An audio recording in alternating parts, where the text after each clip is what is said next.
Good morning. This is week 2 of my weight loss journey and I'm feeling amazing, especially compared to 2 weeks ago before when I first started, but the scales didn't change, and let me tell you why that doesn't bother me one bit, and I know why as well.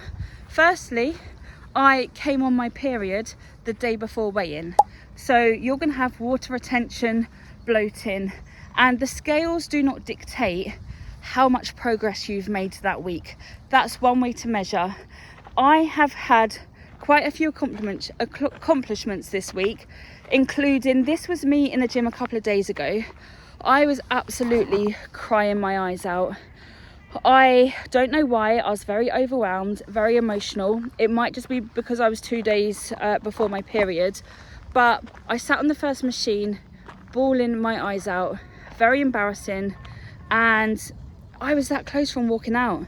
But I thought, no, I am not giving up on the first struggle. It doesn't matter if I'm going to cry my eyes out through all that gym session. I'm still staying. I'll do the workout crying, because this way you build resilience, you build character, and if you can get through a gym workout crying your whole eyes out the whole way through, it's not going to get any worse than that. That's probably rock bottom. And getting through that builds the resilience, builds mental strength and toughness, and if it happens again, I've done it before, I'll do it again. That's my mindset right now.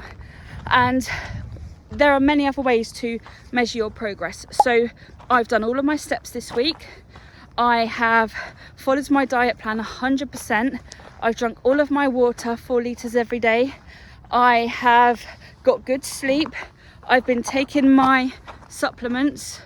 I've just done everything I was supposed to do. My mental health is feeling better already, and also, let me just stop set for a second, I'm out of breath, but also I progressed in the gym in terms of progress. So I lifted more, slightly heavier this week, and I done it for more reps.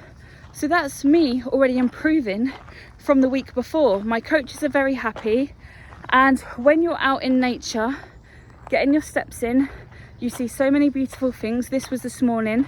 I seen some beautiful black swans swimming, which is quite rare in the UK. I've never seen black swans before.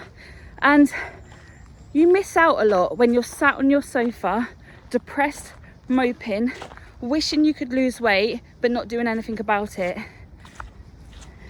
There is a saying, the magic happens in the work you don't want to do, and it's very true. I also posted this book in last week's update about self-mastery. The Mountain Is You. Turn self-sabotage into self-mastery. So if you are stuck on your journey, I would recommend reading this book. But yeah, the scales are just one way to measure progress, and I'm glad it's happened early and you've all seen this, because so many people would give up on that diet. You know, I've gone to the gym 10 times in the last 2 weeks. I'm so proud of myself. I'm showing I'm being consistent, and I've not done that. It's very hard for me to get in the gym every day.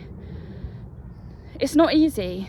Every time I look at my workout, I dread going to the gym. When I drive to the gym, when I get in the car park, when I walk through the gym barriers and I walk up the stairs to the gym floor, I hate it. I don't like anything about it.